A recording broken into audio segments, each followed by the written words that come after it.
Welcome to Ray's Talk Show. This is your host, Ray Collazo. Ray's Talk Show is the home for conversation on politics and current events that are impacting our lives and what we can do about it. In doing so, we also like to provide the perspective of Latinos in all of these debates, 55 million plus strong Americans, including very proudly over 800,000 dreamers, have something to say that we don't hear enough, and we're going to be loud and proud about supporting our dreamers. Thank you so much for joining us. You can subscribe to Ray's Talk Show on iTunes, Stitcher, Spotify, SoundCloud, or anywhere you can find a podcast, or find all of our content at rayspodcast.com. Always hit us up on Twitter. We're very active there at Ray's Podcast, or email me at podcastrays@gmail.com. That's podcastrays@gmail.com. Shout out to Layla Martinez, who emailed me, a Dominicana from New York, who's actually probably getting arrested in front of the Trump Tower as we speak, who's going to be joining us in a future episode to discuss these issues. Obviously, this is, in some degree, an emergency episode of Ray's Talk Show. All of us around the country on social media, texting, where we're at a protest, we're having these conversations, and venting on our frustrations about the president's announcement of essentially ending the Deferred Action for Childhood Arrivals, aka DACA program, which served to essentially provide children and young adults that basically know nothing else but being Americans, the legal pathway to simply just live their lives as Americans and pay taxes and get an education and contribute to our society. So two people that are looking at this from different perspectives but are very concerned and are paying close attention to this issue. The first person I want to introduce is a great friend to the show, immigration lawyer and activist from East Texas, Jose Sanchez. Jose, welcome back to Ray's Talk Show. Hey Ray, thanks for having me here again. Thanks for the invite, and I look forward to sharing some thoughts on this issue today. No, and Jose, your legal acumen is very timely, because not only do we want to get some of your strategic thinking about how to support dreamers in these next several months, but you've got some important information and clarity around what today's decision means for DACA recipients, current, and those that actually have an opportunity to continue being DACA recipients for some time. And when we're talking about la política, the strategy, what's going on in the streets, we always got to have our 305 Dominicano flavor. My dear Dominican compadre, calling in from another area that's kind of in the calm before the storm, South Florida, Elbert Garcia. LB, thank you for joining us as you batten down the hatches in Miami. Anytime, Ray, anytime. Jose, so let's start with you. Jose, if you could just lay out for us legally what took place today. We'll talk about the politics and our emotions. Well, actually, strike that. Before we get into the legal stuff, Jose, just share with me what you're thinking. I know that we sort of, for the last week or so, knew this day was coming. Trump doesn't is not much of a poker player. But needless to say, until we saw Attorney General Sessions go out and do the deed, we all held out some hope. So, Jose, just as an activist, someone that has processed, as you were telling me before the show, hundreds of DACA applications in your law firm, I know that this had to be an emotional day for you. Yeah, Ray, I think ever since November, when the election happened and Trump was elected president, I think we've been on the end of our seats, knowing that eventually this day would happen. It's been the reason that we as immigration lawyers since the beginning of the year have encouraged all the DACA people that have their applications in, or that needed to renew it, or that have never applied, to go ahead and send them in, because we knew eventually from his statements during the campaign that Trump was going to probably do away with it. So obviously it's not something that is a big shock to us in the legal field and the immigrant lawyer field. But I think we didn't know when it was going to happen and what day, but obviously all the activities leading to this kind of figured it was probably going to happen given the deadline that the attorney generals from several states, including state of Texas, led by state of Texas, gave a deadline to Trump to do something and do away with it, or they were going to bring legal action against him. So it's nothing that we were not expecting, but as you asked me how I felt, obviously as an immigrant here before, undocumented at one time, it hurts. to see this happening to these dreamers, to these kids that have been, came here at no fault of their own, that have been very productive, that have been pretty much, they're the cream of the crop of the immigrants. You can look at it that way. If some people have today, have not been in criminal trouble, have studied or in school, have graduated high school or gotten their GED or in college in order for them to qualify, and now this happens to them. I have employees of mine that are DACA recipients. Luckily, they've been able to renew already, so hopefully we have, obviously 2 more years left on theirs. But also brings it home that anytime something like this happens, can get taken away pretty easy. So yeah, it's been a sad day, but also as you know, I always like to look at positive things, and I think a positive thing that might come out of this is there's going to be more actions of unity. There's going to be more unification of different nonprofits and groups that are going to be backing these DACA people.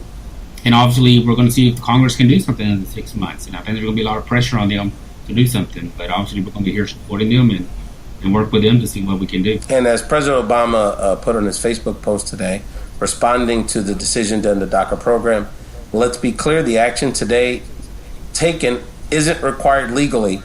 It's a political decision and a moral question. So this has many dimensions, but certainly was not something that was in any way legally required. Jose, I'm sure you shared with me earlier. It's incredible that you've done several hundred, if not over 500 DACA applications at your law firm. Have you heard from any of your clients today? I'm sure that you were getting a lot of questions and are getting a lot of feedback from your community in East Texas on this. Yes, I was woken up by this morning, not by alarm, but by my cell phone from my office, from several people already calling. And obviously after 11 o'clock or so, when it was actually announced by Mr. Sessions, our phone blew up with several pending applications that we have currently that we have to send out and renew, with several of them that we're going to apply for the first time. And a lot just from the community want to know what was going to happen, what could they do. So obviously I spent all day today doing interviews, different TV and local radio stations, and also on my Facebook to try and get people with the information they need, because obviously it's something that's going to affect their lives. It's something that's affecting my life, trying to get everybody organized in the right direction. But I think that it's also a time for us to help each other out. So yeah, it's been a very busy day, but obviously everything we do as lawyers, especially immigrant lawyers under Trump, we're always on our toes, because you don't know what's going to happen. And Elbert, you and I, whether it's on Ray's talk show or on Texas or just side conversations, this administration has caused you and I a lot of personal stress, and if anything, we've helped each other kind of deal with this stress. And I think part of the reason we get so stressed is, obviously this impacts the whole Latino community. An estimated 90+% of DACA recipients are Latinos. And beyond knowing them personally, knowing other immigrant activists, we know this is such a personal attack against our families and people that are from our backgrounds, and it's just so unfair. Thinking about these folks. I mean, the DACA, they lived illegally, essentially in a perpetual probationary status, right? I mean, one false move, one crime committed, if they're not being super productive all the time, this status could be rescinded. So I know, Elbert, especially in the community in South Florida, so dynamic for immigrant activism and just Latino life, that emotions, I know, were running high for you personally and for the community in South Florida. Yeah, I mean, I think, look, Ray, at the end of the day, you and I also know that whatever stress that this administration is giving us, it kind of pales in comparison to what these DACA students and the families of these DACA students and all of our members of our undocumented folks are feeling, right? Because at the end of the day,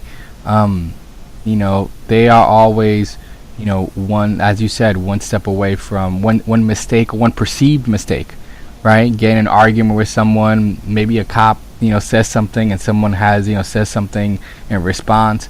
and that's just one way out the door in terms of closer to ICE, right? So, but I think what we saw today, I mean, there was a press conference, there was several days of vigils in different parts of South Florida. I think what you certainly have seen is people saying not only are we not afraid anymore, but we are going to stand up, and we're going to stand up with each other. And I think you're starting to see that. You see that, especially down here among the unification between Dreamers and those who are fighting for TPS, whether it's the Haitian community down here or the Central American community, which has this looming deadline for TPS. People just all realizing the real the real necessity to stand together, because at the end of the day, Jeff Sessions' Department of Justice really means no justice for people of color. And so, whether it's, this is just one of several things that Sessions is kind of trying to leading us back to the past on. And again, this is, basically, just another example of the anti-immigrant xenophobic laws that used to inundate the United States, right? But today was also a very positive day, because people came out and people talked, and the media also listened. And I think part of it is today is the start of an opportunity to really get this right, and maybe correct the mistake of 2016. Jose, help us with, and I think we have another friend joining on the line. If Madeleine's there, just holler, my friend. Jose, lay out for us what happened today from a legal perspective. So DACA was a program established through executive action by President Obama that allowed a narrow slice of the undocumented immigrant population that fit several criteria related to when they arrived and sort of the several other sort of personal factors that allowed them, if going through a rigorous application process, to have a temporary work and permission to work and go to school, higher education legally in this country and serve our country, by the way. That was a question that no one has answered yet. What happens to the hundreds of men and women serving this country in the U.S. Armed Forces once their DACA permit runs out? But beyond that, lay out for us, Jose, what happened legally and what is important for all of us, particularly DACA recipients, to know right now from a legal perspective. Yeah, so let's talk about the nerdy part of it, and hopefully I won't bore y'all too much. But if you go back to an Obama in June 2012, when all this started, there had been a push to try and pass the DREAM Act and stuff like that, and it didn't happen through Congress. So he took it upon himself to do an executive order. So all this starts from an executive order, which included a memorandum by Obama that laid out who qualified for the Deferred Action Program for children.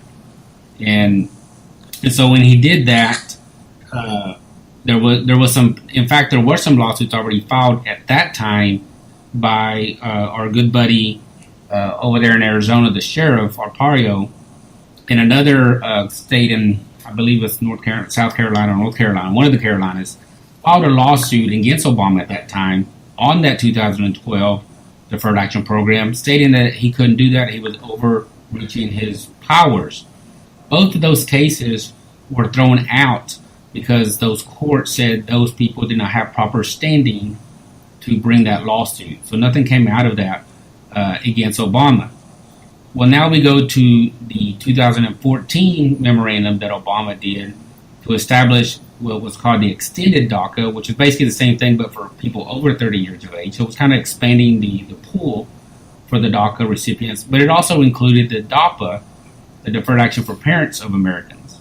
Well, when that happened, there was a lawsuit in Brownsville in front of a Republican federal judge, in which the state of Texas led and other Republican states, and they followed suit very similar to the one in 2012, saying Obama didn't have the power and he overreached his power on this executive order because there was going to be millions of people benefiting from this DAPA program and also the extended DACA. Well, we all know that judge granted the injunction, so it didn't get to go in place. So none of the DAPA or the extended DACA actually happened because the judge granted the injunction. It went up to the Fifth Circuit, very conservative. Those three judges heard the injunction hearing. 2 out of 3 which were Republicans, agreed for and continued the injunction, and then it went up to the Supreme Court. Supreme Court ruled 4-4, basically saying they couldn't make a decision, so we went back to the Court of Appeals. So that injunction was in place during the transition to Trump, and both parties agreed to stay that decision until Trump figured out what he was going to do. So when it came to it, Paxton, the Attorney General here in Texas, and other Attorney Generals told Trump, basically, you have till the 5th of September to decide whether you're going to take it out or not. If not, we're going to amend that complaint that we had for the DAPA and DACA, and we're going to include the DACA of 2012 included in there, and we're going to argue that Obama did not have that power, and therefore it's not valid, and therefore none of those benefits are valid anymore. So that's kind of from a legal point of view how we got to this place. So it comes all stems from an executive order, not something from Congress.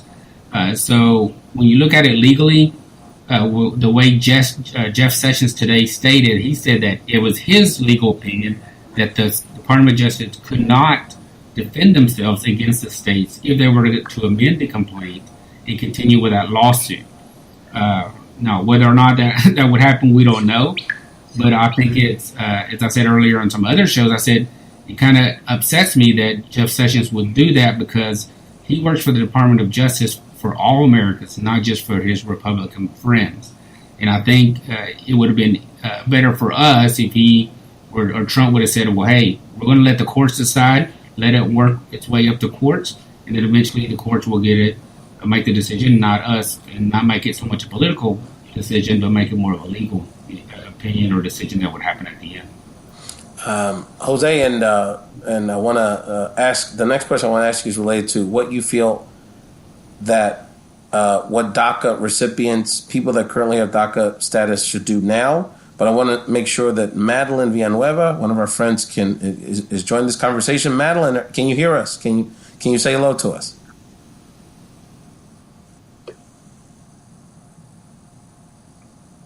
Hello, Madeleine. Well, when keep trying, Madeleine, we'll let you know we can hear you. Jose, let us know. So, for those out there that are currently DACA recipients, what is your advice to them from a legal perspective on their next steps? So the way that we look at it, and I think the Department of Homeland Security has broken it down to, is two groups. You have the groups that have never applied initially for this application or these benefits of DACA, and they pretty much said you can no longer apply for it. So if you've never applied for it, today was a deadline, the program is gone as to initial application, so you won't be able to apply anymore. The other group of the people is going to be the people that their DACA status expires March the 5th, 2018. So you look at from March the 5th, 2018, and you go back 6 months, 180 days, you get to October the 5th, 2017. And so what the government has said is that if you have an application or that's pending, or if you're just going to expire before March the 5th, 2018, you need to file a renewal before October the 5th, 2017. Otherwise, you're not going to be able to renew your deferred action. So people that have already filed their application, have already filed their renewal, they're just waiting for a response. They're going to be okay. They don't need to do anything. They just need to wait for their employment card or their status approval to come in through the mail. The ones that need to look at is if it's going to expire within, you can look at 7 months now, September the 5th, 7 months. If it's going to expire within 7 months, you need to go ahead and start renewing this one before October the 5th, 2017. Otherwise, you're going to lose that right. So the main thing I can tell people is if you have deferred action program, the best thing to do is contact a lawyer, maybe the lawyer that helped you get that status or to renew it. Figure out the situation with them, figure out what your current status is, what your options are. But the other thing we gotta look at, Ray, people in this situation, there's other ways for them to stay here. That's why you have to look at everybody's case is different. They can marry a United States citizen. They can marry somebody that's a resident. Maybe they have a pending application coming in. Maybe they can apply for a student visa. Maybe they can apply for H-1 visa to work. There's other options that they have, but it's important that they contact a lawyer so they can go over their options in their situation to see what's the best for them to do. And if you're in Texas, I strongly suggest you look up Jose Sanchez. There's no doubt about it. In our show notes and in social media, we'll definitely be retweeting and sharing the information for Jose's law firm. Elbert, now we move to the politics. This is now back in the hands of Congress, who's been dilly-daddling with immigration reform basically our whole adult lives, essentially, since the 90s. There's certain signs. We've had several Republicans, including Speaker of the House Paul Ryan, who have said that this is a program that they disagreed with the decision to end the program, and have said that this is an issue that they are open to dealing with from a legislative level. Unfortunately, the history of Republicans, recent history of Republicans taking any action that shows any sympathy or concern for our community, and in particular the immigrant community, is pretty light. We could have had Dream passed years ago, if not for a few Senate votes, including a few Democrats at the time. They had their opportunity a few years ago after the Comprehensive Immigration Reform Senate bill that passed with a supermajority, and Boehner just sat on it because of his weak spine. Now we turn to a Congress that has lots to do, Elbert, as you know, a budget, debt ceiling, the reauthorization of S-CHIP, funding for Texas, funding potentially for Florida and Puerto Rico for disaster relief, and throughout the Caribbean. And now this is on their plate, and now they have a relatively short deadline of 6 months. Elbert, what's your initial thoughts in terms of the legislative outlook for this, and what's your initial thoughts about what we should be doing? Because I want to provide on this podcast, and again, listen to Ray's talk show, I want to provide our friends out there some initial thoughts about how to go about developing some solutions and taking action. So, Elbert, just your thoughts on the landscape and your initial analysis of what we should be doing. Yeah, no, I think it's important. I mean, there are definitely some some legislation that's out there. Here in Florida, Carlos Corbeto introduced a Dream Act that, in essence, would regularize at least the dreamer status in terms of here. People have been trying to put pressure on folks to pass a standalone bill on DACA and DACA recipients, as to not because what a lot of people want to do is basically use this as a way to pass comprehensive immigration reform, which may be a way of trying to kind of widen that. But we also know with our with the legislative battles around comprehensive immigration reform, that and the give and take of that, usually what it means is for the give of common sense immigration reform, it means passing very law enforcement heavy or enforcement heavy tactics, right? The building of a wall, the increasing for penalties, and a slew of things that really just adds to the increasing criminalization, not just of immigrants, but also like the poor and the marginalized. So there's going to be that. I think there's going to be that temptation to do that. So I think that's definitely something to kind of look out for and to do. But I think for people trying to also figure out, well, what can we do? Is it only a federal thing? I think that the truth is that you have to put pressure on our federal elected officials to do something about it, and do something now. Do something in September to do that. That there's no reason to wait. I mean, even today, a bunch of CEOs, including the head of Microsoft, as well as if Facebook, talked about trying to resolve the dreamer situation even before tax reform, right? So for all these like corporate CEOs to say that that's more important, both morally and economically, I think it's something to watch out for in September. But if people are trying to figure out what they can do locally, one of the first things that they could actually do on both a municipal and county level is actually ask those county municipal officials to add assistance, legal assistance, to not just DACA, to the recipients, to do, to do as Jose suggested, to find out what their options are, but for also our folks who are looking at TPS, for all of our undocumented folks, right? That's municipal monies. September, October is budget time in a lot of places, and included in those budgets are monies for legal assistance. And so I think that's something that's a very practical thing that people can fight for on the local level. in addition to putting pressure on their federal elected officials, because our DACA students, our DACA dreamers, they're going to need some help. They're going to need some legal help.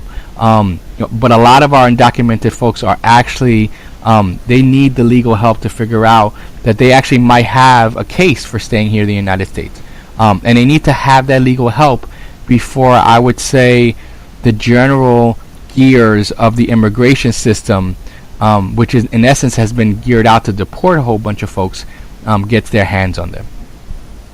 I think, LB, you're speaking to that's a very important point, and I would take it a step further to make a more general point that I think the first thing we should be doing, which you alluded to, is focus on what we can do to support the dreamers in our lives. And, obviously, Jose, you're a great resource from a legal perspective for dreamers, but, we've got a lot of folks that, maybe the only person in their immediate social circle that's a DACA recipient, or, are part of a very small group of folks that, may not have, that need this information about, how to be able to apply for an extension on their permit. What are your options, to potentially find a legal path to remain in this country? What are your options to just support yourself? There may be folks that are that may now need to find temporary employment because now their employer believes they're sort of on the clock and may choose to not invest in them anymore as an employee. So I think, if anything, we have to, on a personal level and also a resource level, identify the DACA recipients in our lives and support them, because they're not only going to need sort of this practical assistance, but they're just going to need this day-to-day support. Jose, what are your thoughts on that? I'm sure as a lawyer, you become your DACA client's lawyer, big brother, psychiatrist, potential banker. So I know, Jose, that support is very important, that we need to reach out and extend to all the DACA people in our lives. Right, and you got to look at the DACA. A lot of the DACA recipients, as you know, are very hardworking individuals that might be the head of their household, more not just making money and contributing to their income to the family, but like from an educational point of view, they're probably the most educated in their family. They're probably the ones that take care of their younger siblings from an academic point of view, but also as strategy from the household. What do they do? So when something like this happens, which could take away a lot of their freedom of working without fear, they need people like myself and other community leaders to be with them and to support them and encourage them not to give up. I have an employee of mine. She's a DACA. She's worked for me ever since the DACA, probably about a year ago or so, and she's always had DACA. Luckily, we just were able to renew it last month, and so she should be okay for another 2 years. But even herself today was pretty sad and pretty upset because both her and her husband have it. So I think it's part of encouraging them that they need to fight on, encourage them to continue to do it. I had people call me today and other friends that said, my brother has it. I don't know if he's going to continue with college now. What is it for now? He's not going to be able to work anyway. And I said, you have to encourage them, tell them, well, you have to look at it long term. You don't know what's going to happen in the future with the law. You don't know you can marry somebody that's a U.S. citizen or permanent resident.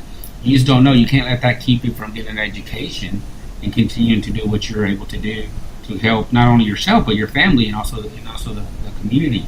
But yeah, you're correct. We have to be supporting this group of individuals, and we have to help them out, not just financially with help them for their opportunities, but also emotionally to be there for them. I mean, Ray, I'll give you a really good example. Last week, I was invited to speak at this forum on immigration, and it was put on by this individual that has DACA. Both of his parents are immigrants, and I think they got deported, if I'm correct. He's got DACA, and he took out himself. He's only like 23 years old in college. Did this event by himself with his other classmates. So they put it together. So it was those kind of activities that he was, out there to help the community, and we need more of that. But also that individual needs to have encouragement from me and from other people to continue doing what they're doing. Ray, yes, Elbert, please. I was going to say, and I think we can't hear Madeleine, but Madeleine also I want to just kind of point out to an important point that Madeleine also points out, is that I think one of the things that we can also do is attack these frames, these narratives that have that have immigrants as kind of the core source of what's wrong with some folks in our country not getting sufficient jobs or being the reason why there's economic hurt in some parts of like the Rust Belt and some other places there. And I think and Jeff Sessions brought that up today. I think even Trump brought that up today. Kind of the media basically kind of attacked the president for suggesting that that DACA, the passage of DACA, has increased the amount of children coming from Central America, right? And Sessions talked about how DACA has enabled in essence the increase of immigrant gangs like MS-13 and stuff. And so I think I think we want to, especially those of us who are in the positions to speak, to be able to say to say that these frames are wrong, that they're not, it's not just about facts, but they're just also wrong. And so we have to educate folks and find the ways to educate people, not yes, in public, very big public areas, but also in those small conversations and circles that are important to do that. So I want to kind of give a shout out to Madeleine for kind of mentioning that. I think the other thing that we also have to be careful is that in telling people about the dreamers and lifting up dreamer stories, at the end of the day too, I mean, everyone is human, right? These are not also perfect folks, because I think there's this danger of saying like there are good immigrants and there are bad immigrants, when we know that especially sometimes the difference between being a good or making a mistake, especially as a young person, is sometimes just being at the wrong place at the wrong time in terms of in a neighborhood and stuff, right? We're starting to see, for example, the Department of Justice going after dreamers for their associations in schools with people who have either are suspected of criminal activity, who might be even in a gang, right? And so and potentially using that against dreamers, right? And so we see how the over-criminalization of just youth in general in some of our neighborhoods are happening. And so I think we've got to be very careful as we educate folks about what's wrong in this situation of trying to kind of pit people versus like what's a good immigrant versus like what's a bad immigrant. Yeah, no, and part of that is framing, kind of, and look, some of us do it subconsciously, or it can be interpreted that way, right? It's like, oh, well, the dreamers did nothing wrong. They did nothing wrong. They're innocent. It almost sort of implies that their parents did something wrong, in that sense, right? So we do have to be cognizant of that. And look, I mean, we have to. I think this is a case. I think it all, unlike maybe other campaigns or other initiatives we've done, where I think it's really important to educate and push on your local representatives, regardless. Even if you live in a Madeleine or others that may be listening to this in Chicago or LA that live in very blue communities with supposedly progressive leaders, that we need to be encouraging them, educating them up and down the social structure, getting your local city council. You talked about city level government, Elbert, earlier. Getting your local city council to pass an ordinance calling on their members of Congress to pass comprehensive immigration reform, and at the very least a DREAM Act legislation to codify our DACA brothers and sisters to stay here legally. Contacting your local chamber of commerce. The business community is going to be a critical part of getting Republicans who, quite honestly, will never listen to what me and Elbert have to say, but will definitely, at least take a meeting with their local chambers of commerce, who are some of the most influential, oftentimes, people that as it relates to not only the finances of that community, but the political donations of that community. And I think that's got to be a strategy of ours. We continue to do the grassroots mobilization. Our DREAM activists, our immigrant rights activists, I mean, they're out there as we speak, getting arrested, doing civil disobedience, peacefully protesting in front of Trump facilities, in front of members of Congress's offices, all over this country, coast to coast. And we have to encourage them. And one of the things I'd like to get your thoughts on, Jose and everyone, and Madeleine, you just type it in. But I think it's really an important time for people like the folks on the phone. In your case, Jose, someone that's been a legalized immigrant for decades, or people like myself that were born and raised American citizens. I think it's time for our network of Latino leaders and Latino professionals to be more visible and say, you know what, these dreamers, these immigrant rights activists, they've done enough. Not to say they shouldn't be out there protesting and being active, but it's time for us to step up to say, well, if you don't want someone like that in this country, then you don't want someone like me in this country that also is paying taxes and being a positive member of our society. So I think we have to find a space, again, not to take away from the dreamers that are leading this movement, but to find a space to be more visible and take ownership of this campaign, because it'll be dreamers today, it'll be legal immigrants tomorrow. They've already told us that's the next target. It'll be the island of Puerto Rico, which, by the way, continues to be treated as the 4 million people on that island as U.S. citizens continue to be treated with second-class status as American citizens. It'll be our brothers and sisters that are more victimized by mass incarceration. It'll go on and on and on and on. This administration is going to eventually invade Venezuela if we don't stop these people. So, Jose, just your thoughts about strategies, how we message, and what do we do where we're at? Not all of us are going to be on the front lines of this effort, but we all can contribute in our own way. Right. I think you're correct about everybody's going to have their role. I think you're correct from the Latino leaders that we have in Congress, the congressmen and the governors or the senators in states that are very well organized. They need to jump on this and take charge. So much is relying on these DACA organizations, these young people, and we need those politicians. We need those leaders out there. I think we're also going to need financially these groups that are nonprofits. They rely on people giving them money so they can do a lot of these activities and protesting and marches and just being able to travel and meet with different leaders to educate them. So yeah, you're correct, and this is going to be a good test. I think politically, what's going to be interesting is by the deadline giving them 6 months to try and pass something. I think it's going to come down to the Republicans in the House. How many of those can you get to jump on board with you on something that's reasonable to help these DACA individuals, whether it's a path to a resident card or a path to a citizenship? How are they going to be able to do that? Are they going to be able to get enough to get this passed to the House? Because I'm sure it's going to be so much easier in the Senate, but from the House, I think it's going to be more difficult. But that's one of these leaders in the House are going to have to do their job and take no for an answer and do everything that's needed for that. And it's interesting. My friend of mine that's here with me showed me the tweet that Trump sent out at 7:30 this evening, which he stated, Congress now has 6 months to legalize DACA, something that Obama administration was unable to do. If they can't, I will revisit this issue. So it's interesting that he puts out there. Yeah, he's couching it, yeah. Exactly. And, it's a possibility that Congress does not pass something to help them out, and he might have to do something about it again in 6 months and figure out what he can legally do from his point of view.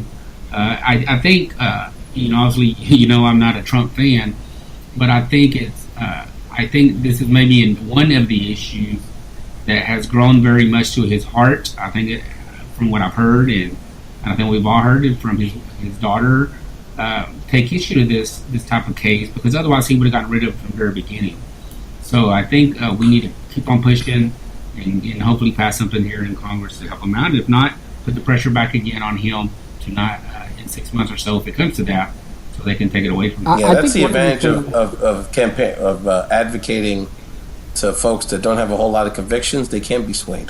So, Elbert, you were saying? No, I was going to say that I think it's and I say this from my time having worked in the federal government. I mean, the truth of the matter is that this Obama executive order didn't just come out of thin air, right? I mean, it comes from it's based on the discretion that immigration officials have on every case, right? And the way that immigration law that says that until there's a final order to deport, that you could actually continue to do things like have a work permit, right? That's part of like immigration. Like that's how for years you would have individual situations where immigration would not make a final decision on deportation, and yet still because of that, people's work visas were renewed and continued to be working until some of those decisions were actually made, right? Partly because decisions were taking a long time because of the legal process, or just because people felt that someone was in a bad situation, right? Now that's where and basically what Obama did was basically use a situation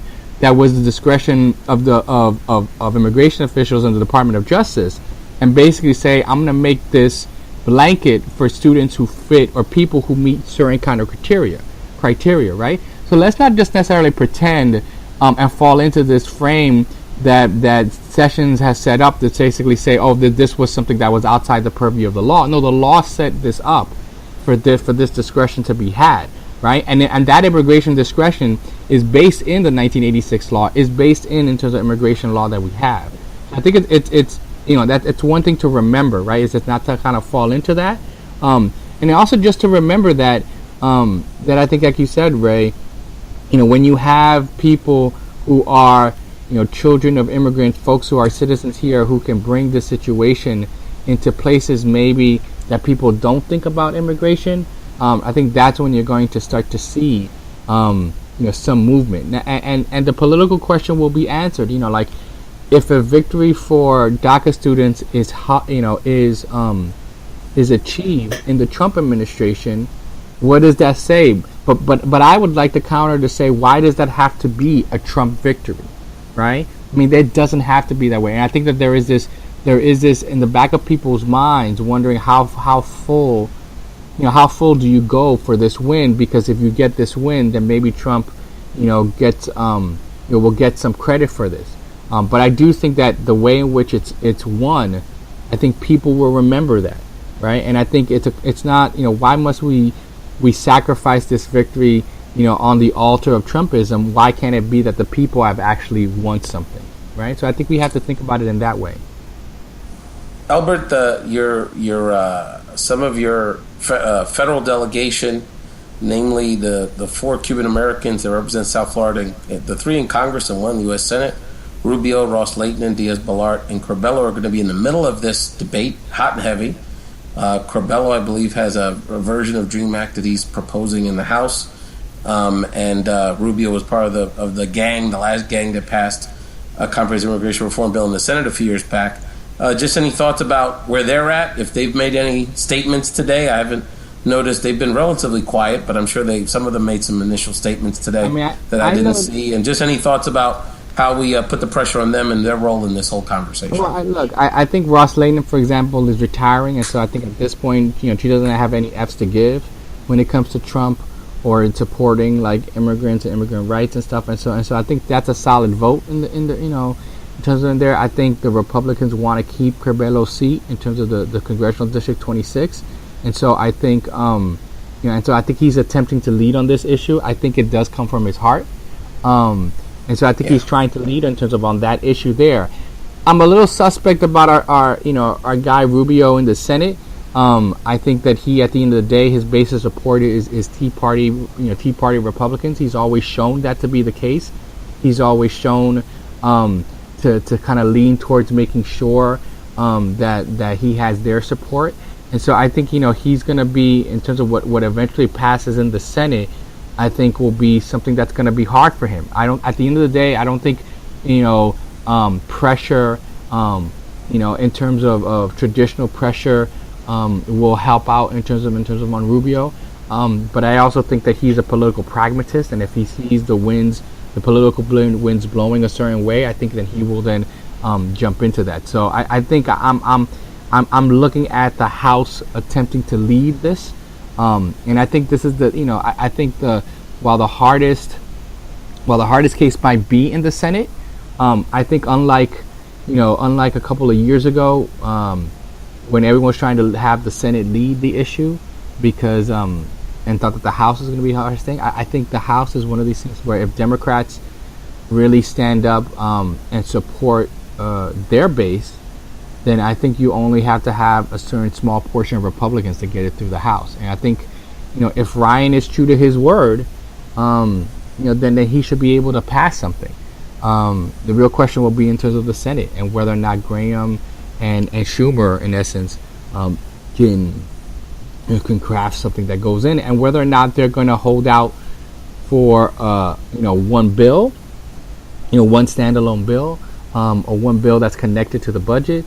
Or are they going to try to kind of do this entire comprehensive immigration reform bill? Which, I think that's a good question. But I think for Dreamers, this is real life, and this is also real economics. But I I caution to use the economic frame a lot of times, because in some ways I think the economic frame allows you to then make a really, really quick bridge to the RISE Act, which would limit legal immigration and shift it from, basically a quote-unquote merit-based system that's based on skills, on economic skills, and not on things like family reunification and things like that. So, which would severely curtail legal immigration from Latin America, and amongst other things, essentially eliminate legal immigration from pockets of the world, specifically Africa and the Middle East. Right. So something we're definitely keeping a close eye on. Jose, just any thoughts really quick about our friends that are sitting in Texas, well, besides obviously the recovery efforts, but thinking about this politically and kind of feeling a bit hopeless because of your Senate delegation and the very conservative, obstinate political atmosphere we have there now. We got a temporary legal reprieve from SB 4 from a district court a few days ago. So we're dealing with these issues on both a federal and state level, but just any advice or political strategy you wanted to share related to activism coming from Texas on this? Yeah, well, I think, Ray, another thing that I think is going to be important is the timing of all this. If Trump's given them 6 months to do this, like I said, we got till March or so, that's when the primary is going to be happening in a lot of states, the primary races for congressional seats. So we all know during the primaries, obviously in the Republican primaries, they're going to be more strict and more right-wing. So it's going to be, I'm sure that's going to be an issue among the Republican contested primaries as to who supports these dreamers and who doesn't. And that might make a lot of the congressional Republicans right now that are even remotely thinking about supporting this DREAM Act think twice, because they're going to be in their re-election. And especially it's going to be harder if they have somebody that's going to run against them in the primary. But here in Texas, I think obviously Ted Cruz and John Cornyn are probably going to be against it. They haven't shown any interest in helping the immigrant community, these kids. I think they're more about the business part of the immigration part, so the economic part that we were talking about earlier. So I don't expect them to help out in any way. I could see maybe some Republican congressional seats that are maybe 45, 55, and kind of in the middle, like Will Hurd from the border town in the congressional. He'll be a target for sure of our activity. And so I could see him have to make a decision one way or the other. And I could see him. What's interesting, I went to school with Will Hurd at A&M when we were both seniors down there. And I think as a human, I think he wants to help out, and he probably would. But also you have to look at it from the politician point of view and the pressure he's going to get from the right wing to not vote for it. So those are things that are going to be interesting because of the timing of the issue, whether or not these Republicans that you would think would be votes for you in the House because of the primary season might not be there for you at that. But we have to be on our toes. We have to keep fighting. We have to keep on sending them stories of how these kids are being affected. And hopefully when it comes down to it, they'll think about that when they're making that decision. That's right. And you've been listening to Jose Sanchez, immigrant lawyer who, again, has helped process literally hundreds and hundreds of DACA applications successfully and continue to support our DACA recipients, our young, brave heroes, and some of the best Americans that we have. Again, in the show notes, we'll share Jose's contact information. And Elbert Garcia, activist and political campaign communications professional, currently based in South Florida. As we wrap this up, Jose, just on your end, any final words? Feel free to shout out information about your law firm and just anything else about the ongoing recovery efforts. I know you're fortunately so far up in that eastern region of Texas that you weren't personally impacted there, but I know we have so many friends and family in the Gulf Coast. I had an episode that posted yesterday with Conchita Reyes. You may know her. She's from our generation of activists in the Houston area who's discussing her life as sort of survivor turned first responder down there. And so I know we're thinking about our folks. So just anything else, Jose, you wanted to share with our Race Talk Show listeners? Well, I would say, first of all, is that obviously it's been a very sad day for us as a whole, but I think we need to, work through it and help support each other. And I think we're going to get, this was going to work out at the end. I think all this stuff happens for a reason. So we have to keep fighting, helping each other out. And I would just recommend any of the DACA people that are listening to this to go see a lawyer, make that decision after you've spoken to a lawyer as to your future, as to what the best options are you. Don't be listening to your friends or family who are not lawyers that might be thinking you can do one thing but not really. So go to a professional to get that done. Obviously, people can reach out to me. Immigration is federal law. It doesn't matter where you're at in the United States. It's the same law. So you can get a lawyer from anywhere in the United States to help you out. My contact information is all. You can go to my website, attorneysanchez.com, or meabogadosanchez.com, as well as obviously just like Ray does. We spread a lot of word on our Facebook. You can look me up on Jose Sanchez Law Firm. Give me a like, and you can follow us. We're always posting things that are changing and affecting our community. But just know that myself and other people are out here fighting for y'all and for this group, because it doesn't affect just y'all. It affects us all as a community, but also as one country. So, thanks for having me, Ray, and I look forward to maybe another time coming again on a brighter note. Oh, that's right. But always here to make sure that people are educated and make the right decisions in their future, but also to make sure that we're here supporting each other out. Absolutely, Jose, and always appreciate your leadership. Madeleine, before I give Elbert Garcia the last word, Madeleine Villanueva, who unfortunately is here, but we're having a technical glitch, so you can't hear her, but she's been chatting away in our chat box here in our recording system, and she's a wealth of information. Madeleine, we'll have to set up a separate time to have you on the show.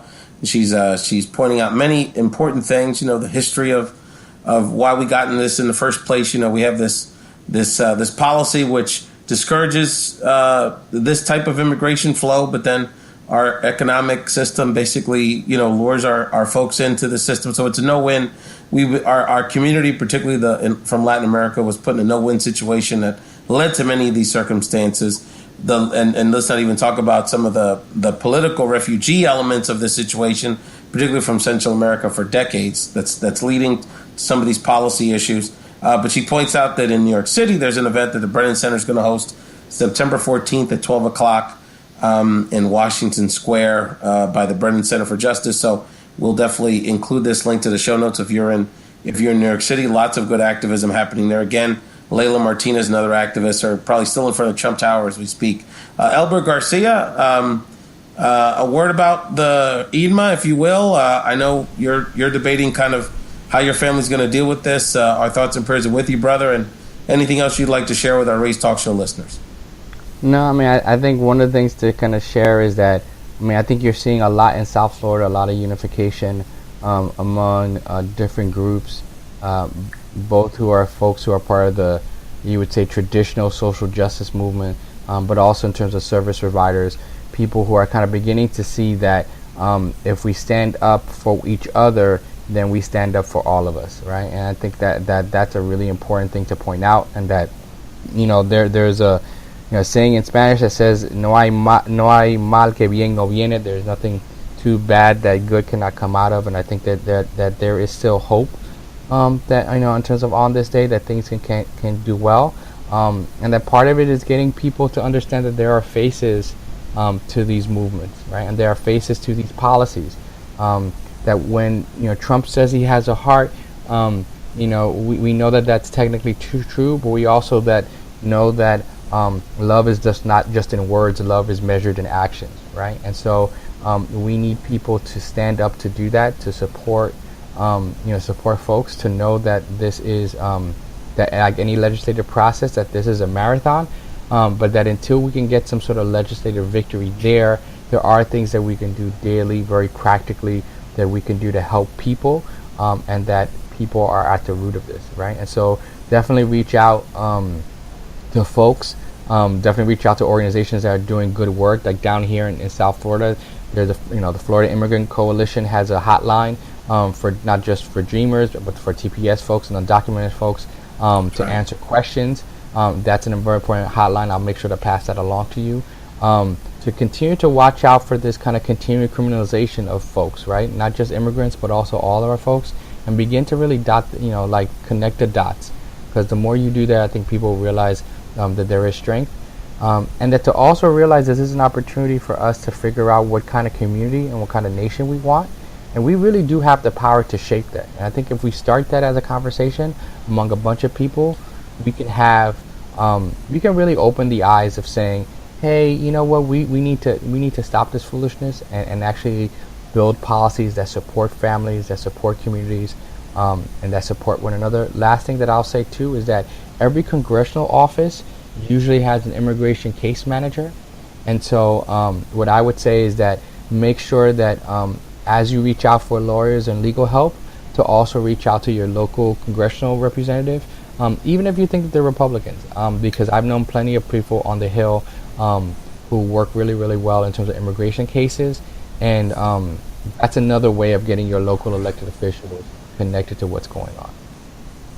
Absolutely right. And I'll finish with this. And again, I thank Jose, Elbert, and Madeleine, and everyone else. Rudy Navarra is packing up. He's one of your neighbors, Elby.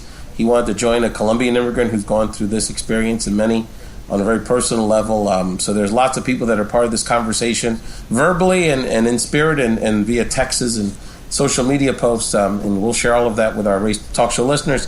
But the last thing I'd say is that if we see the incredible, and again, I referred to the previous episode where you can listen to Conchita Reyes' incredible personal story of, again, being thrown into activism and being a first responder, just as a community volunteer and someone that cared, saving lives, saving people with literally babies that were born during the storm. It's an incredible story. And thinking about the miracles and the heroism of the people in Jose's part of the world in Texas that has taken place over the last week, of the heroism that will likely have to take place and will take place in the Caribbean and in Florida, and who knows where Irma goes. So I just encourage everyone to understand, look at the miracles and heroism that people are being inspired to out of necessity and out of what's happening in our country because of these natural disasters. We could take that same spirit of collaboration and of supporting each other, our fellow man, into this activism, because ultimately, it's like Elbert said, we can make this country what we want it to be. It can be a nation and continue will be a nation, regardless of the clown in the White House, of a nation of spirit, of heart, and of unity. So thank you so much for listening to the talk show. Again, thank you for my panel.